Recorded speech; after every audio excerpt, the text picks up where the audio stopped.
नौ दुर्गा कलश स्थापन एवं व्रत विधि सामान्य ज्ञान। इन सब विधियों को बताने से पूर्व हम यह कहना चाहते हैं अपने मित्र बंधुओं से कि अगर गीतोपनिषद चैनल आपने सब्सक्राइब नहीं किया है, चैनल में नए आए हुए हो, तो कृपया इस चैनल को सब्सक्राइब करें, जिससे आपके पास समुचित जानकारियाँ पहुंच सकें और आप भी इनसे संतुष्ट हो सकें और सभी व्रतों और पूजादि कर्मों का फल प्राप्त कर सकें।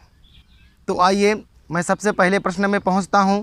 पहला प्रश्न, नौ दुर्गा के दिनों की गणना का क्या नियम है? प्रश्न बहुत सही है। नौ दुर्गा के दिनों की गणना का क्या नियम है? सभी लोग भ्रांति में रहते हैं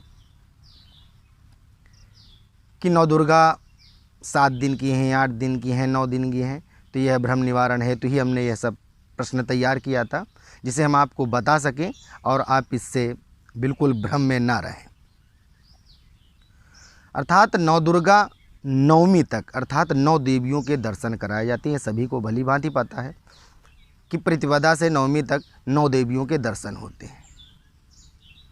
अगर इसी के मध्य में किसी भी तिथि का क्षय हो जाता है, अर्थात क्षय का तात्पर्य अर्थात कोई भी तिथि सूर्योदय को नहीं प्राप्त कर पाती, सूर्योदय तक नहीं पहुंचती है, तो उस तिथि का क्षय माना जाता है और एक ही तिथि में 2 तिथियों को प्रवेश करा दिया जाता है।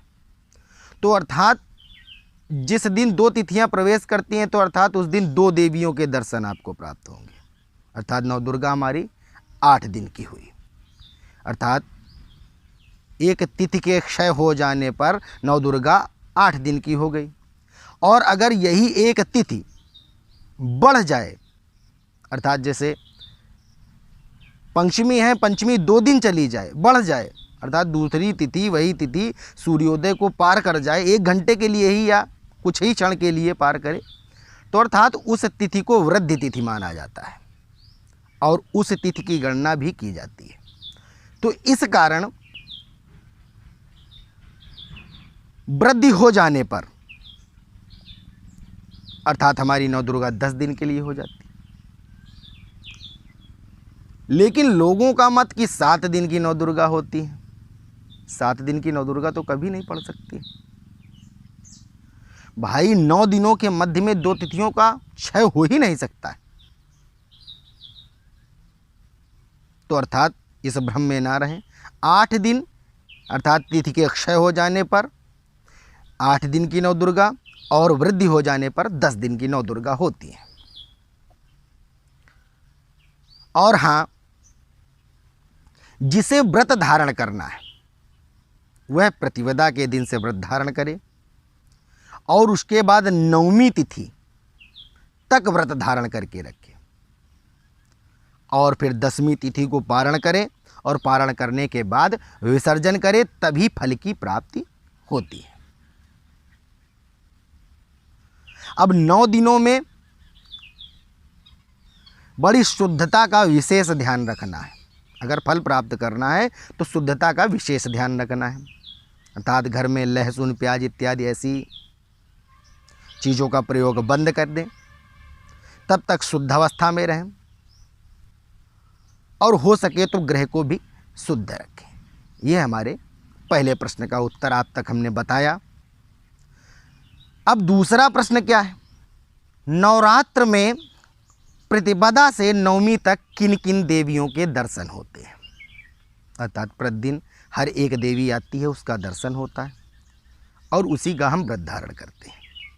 तो अर्थात प्रतिपदा से लगा कर के नवमी तक कौन कौन सी देवियाँ अपनी अपनी तिथि में आती हैं, जिनके हम दर्शन करते हैं, तो इस विषय में हम स्क्रीन पे दे रहे हैं। जिसे संस्कृत में समझना हो संस्कृत में समझ ले, और जिसे हिंदी में भी एक चार्ट बना हुआ है उसमें भी पढ़ लें कि कौन से दिन कौन सी देवियां आती हैं। तो ये हमारे द्वितीय प्रश्न का उत्तर आप तक बताया हमने। अब हम तृतीय प्रश्न में प्रवेश करते हैं। कलश स्थापन हेतु कौन कौन सी सामग्री एकत्र करना चाहिए? हाँ, और क्या, अगर हमें पता ही नहीं है कि पूजन हेतु हमें सामग्री कौन सी रखनी चाहिए, तो हम पूजन क्या करेंगे। तो सबसे पहले ये जान लेते हैं कि कलश स्थापन, घट स्थापन हेतु सामग्री कौन कौन सी होनी चाहिए। सबसे पहले वैसे हम स्क्रीन पे लिख दे रहे हैं, उसे पढ़ लेना और मुंह से भी बताए दे रहे हैं जिससे आपको समझ आ जाए। सबसे पहले तो एक कलश हेतु एक मटकी ले लें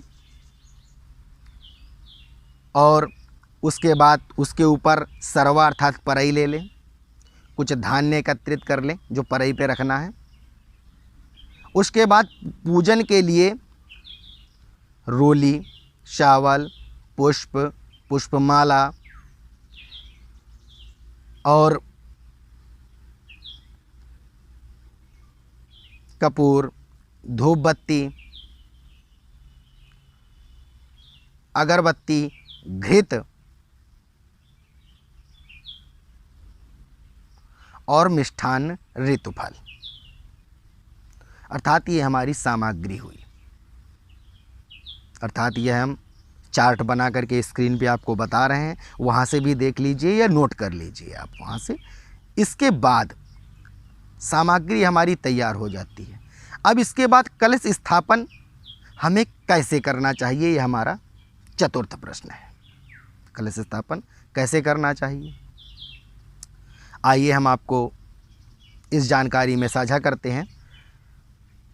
सर्वप्रथम नित्य क्रियाओं को निवृत्त करके, अर्थात जैसे रोज प्रतिदिन स्नान करना और अन्य पूजनादि कर्मों को सब संपन्न करना, जो भी आप करते हो, वो सभी कार्यों को करने के बाद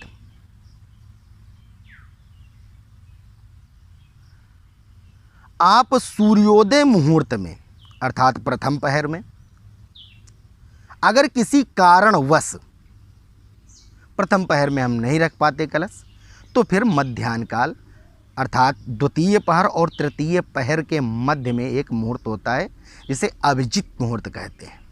उस मुहूर्त में भी कलश स्थापन हम कर सकते हैं, जिसका समय हम स्क्रीन पर निर्धारित कर देंगे, बता देंगे, जो गणेश आपा पंचांग के अनुसार निर्णित है।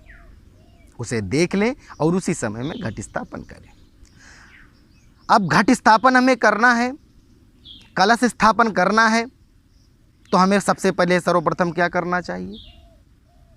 सर्वप्रथम हमें 4 अंगुल साफ करके नीचे की मिट्टी ले लेनी चाहिए।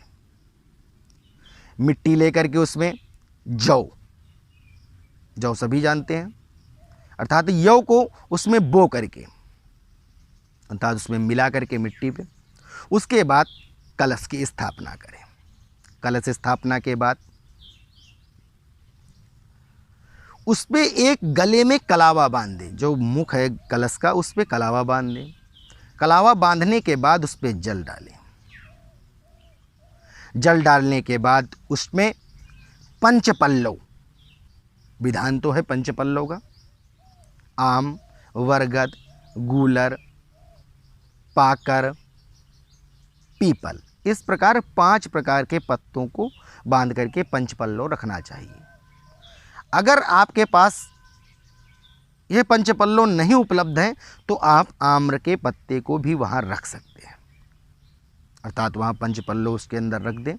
और जो सकोरा है उसमें गेहूँ या धान्य और भी चावल, अक्षत, कुछ भी आपके पास मिलता है इनमें, तो उसको रख दें उसके ऊपर।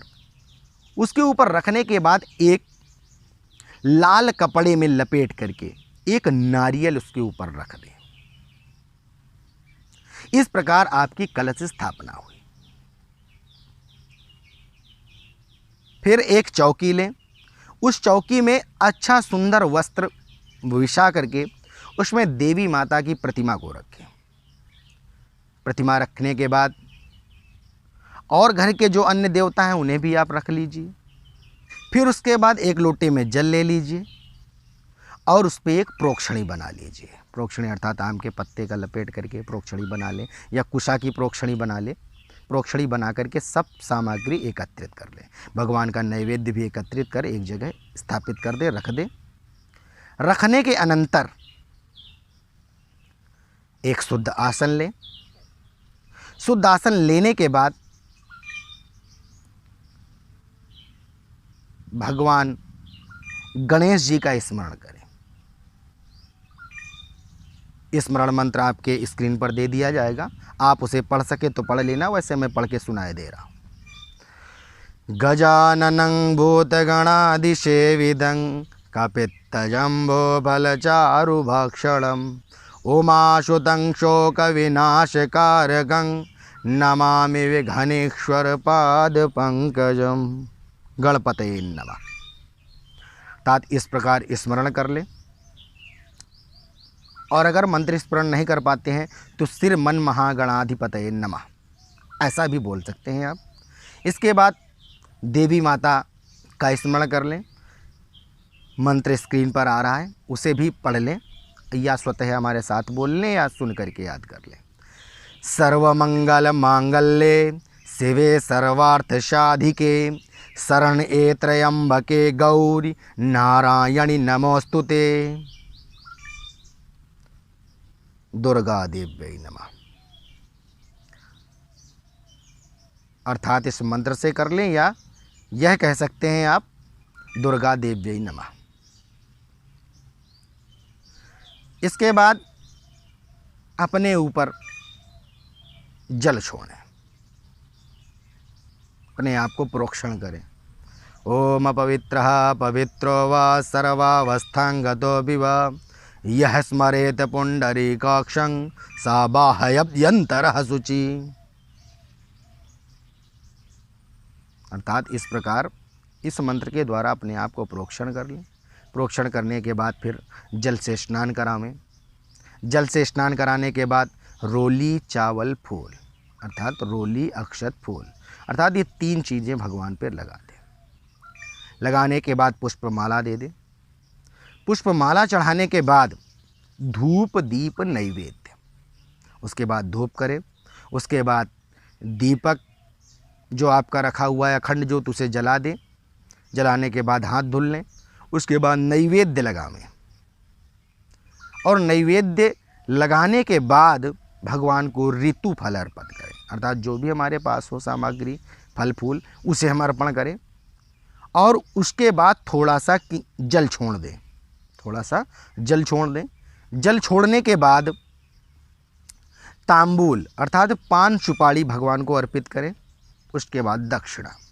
इस प्रकार पूजन विधि आपकी संक्षिप्त पूर्ण हो जाती है, और हाथ जोड़ करके क्षमा प्रार्थना कर लें।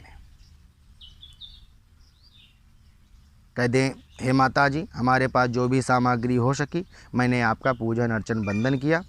आप हमारे व्रत को अक्षय तरह से पूर्ण करावें और हमारे किए गए कर्म की प्राप्ति हो। यह घट स्थापन की सूक्ष्म विधि है, जिससे आप समुचित रूप से घट स्थापन कर सकते हो, और उसके करने से आपको लाभ प्राप्त होंगे। ब्राह्मण ना मिलने पर बहुत सारे लोग हैं परेशान हो जाते हैं कि हमें फल की प्राप्ति नहीं हो पा रही है, मुझे लाभ नहीं हो पा रहा है। इस कारण वह व्रत या घट स्थापन नहीं कर पाते। तो अर्थात आप निश्चिंत रहें, और इस प्रकार आप घट स्थापन घर में श्रद्धालु भक्त कर सकते हैं।